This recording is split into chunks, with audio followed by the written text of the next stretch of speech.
Sebab dalam industri ni the market still import kan, servis daripada luar negeri, contoh India dan sebagainya.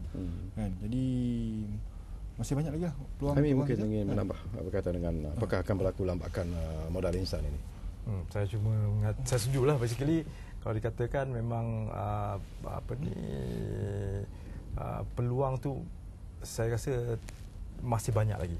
Terlalu banyak. Sebab sekarang ni kalau kita tengok pun macam Encik saya pun kata tadi kan, kita saya rasa even dalam di mana syarikat swasta ataupun JLC sendiri masih lagi adopt lebih daripada 70%, 80%, in fact 90% pun ada aplikasi-aplikasi dari luar negara. So makna itu yang aplikasi, tak termasuk infrastruktur, tak masuk services consultancy.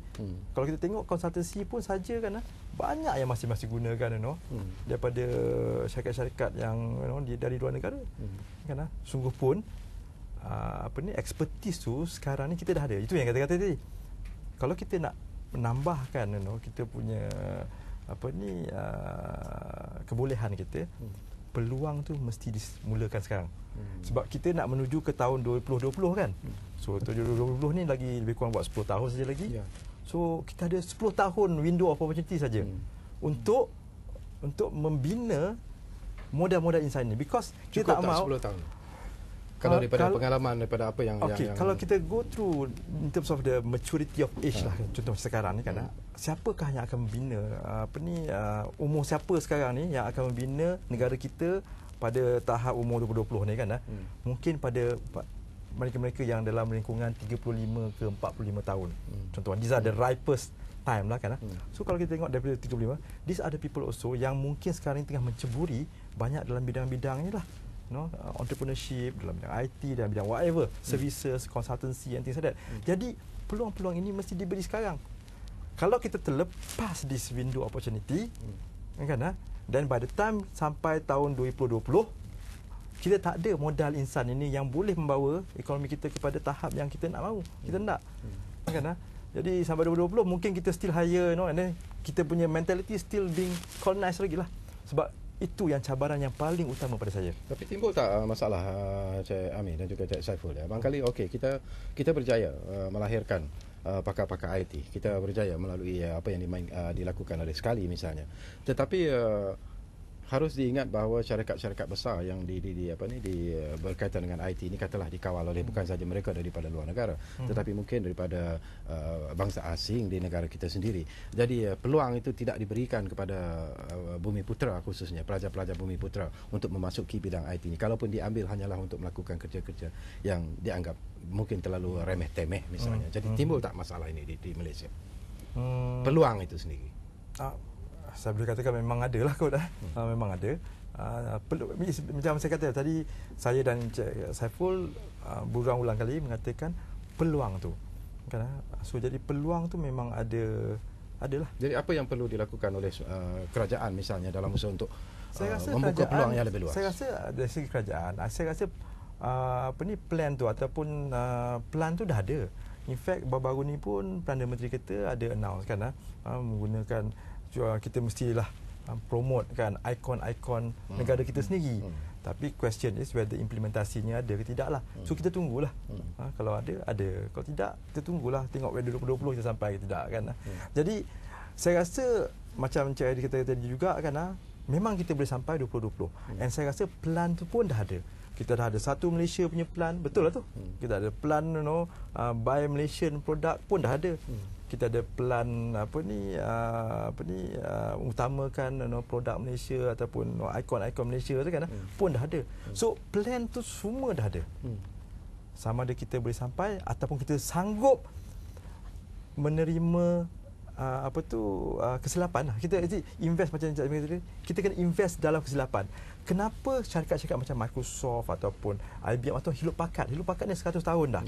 Kenapa dia berada di tahap sekarang ini? Kerana dia dah buat 100 tahun punya kesilapan. Sebab jadi besar.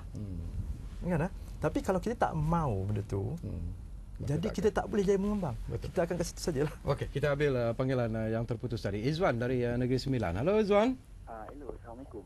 Ya, Waalaikumsalam Izwan. Okey, saya Izwan dari Sumban. Kuat sikit Izwan, saya tak dengar. Saya Izwan dari Sumban. Ya. Okey, saya tertarik tadi pasal yang Cik Saipul cakap tadi. Aha. Yang pasal sijil kan. Pasal? Saya sijil. Aha. Saya tengok saya bukan nak apalah, just sorry to say lah, sebab pasaran sekarang ni Ya. sijil menggambarkan harga nilai seseorang tu, individu. Ya. Jadi kalau sebagai contoh lah, orang dah main set, kalau SPM gaji dia 800, STP gaji dia 1,800. Ya. Lepas tu kalau degree gaji dia dalam 2,000. Jadi kita study just untuk dapatkan gaji itu. Jadi kita personality kita tak dibentuk. Jadi ramailah penganggur yang ada lah. Jadi dia orang cuba untuk ceburi bidang perniagaan. Bila dia nak ceburi bidang perniagaan, dia orang perlukan, dia orang tak ada pengalaman, tak ada modal, tak ada apa. Jadi kalau nak buat pinjaman dekat bank mana-mana, at least 10% mesti ada modal rantangan. Ataupun 10% mesti bisnes berjalan. Jadi macam mana sekali boleh bantu orang-orang yang first time business ni? Okey, terima kasih Izwan. Soalan yang memang jandul lah, selalu ditanyakan.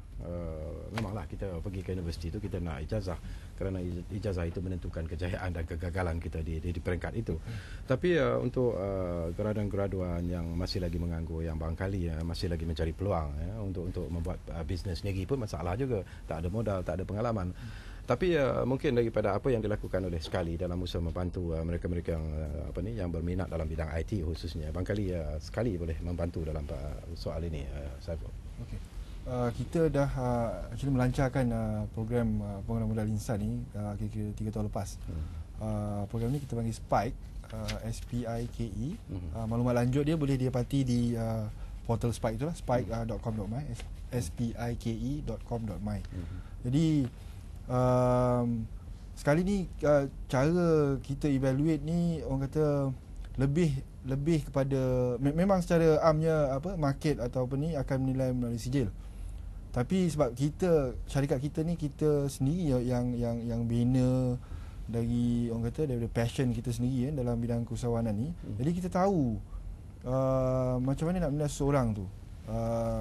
Jadi kita lebih penekanan kita beri kepada karakter sebenarnya, kan. Mungkin seorang tu pemalu ke apa, tapi kalau kita tahulah macam nak apa kata menganggarkan seorang ni, personality dia macam mana, kan. Mungkin dia tu pemalu ke, atau tak boleh nak express diri dia sendiri ke. Tapi kadang-kadang kita ada cara lah nak korek dia, kan. Kita bagi soalan-soalan yang controversial ke apa, supaya kita tengok minat dia, kan. Paling penting sekali kena ada minat lah, Ya, kan. Apa pun yang kita buat. Sebab kalau kita ada minat, kita sebenarnya bukan bekerja, kan. Maknanya kita just melakukan sesuatu yang kita minat. Sebagai contoh, kalau kita ambil dalam bidang sukan, kan, macam Michael Schumacher, kan. Kenapa dia begitu successful? Sebab pada dia bukan bekerja, kan. Dia buat apa yang dia suka lah, kan. Jadi kita nak tengok yang tu, kan, sama dia you ni ada minat ke tak, kan. Yang lain pengalaman tu naturally lah. Kalau you daripada universiti, siapa pun yang datang dari Kuala Universiti yang akan ada pengalaman, kan. Dari segi modal dan sebagainya, kalau bank tu kira soal yang secondary lah, kita takkan pergi ke situ, kan. Macam saya cakap, kalau ada minat, kan, ada idea, kita melalui program ni kita boleh bantu macam mana mengembangkan idea tu. Dan juga kita boleh bantu juga dalam segi nak mendapatkan orang kata modal lah, kan. Sebab kita pun ada Barangkali kepada para graduan ini yang saya anggap yang penting ialah memulakan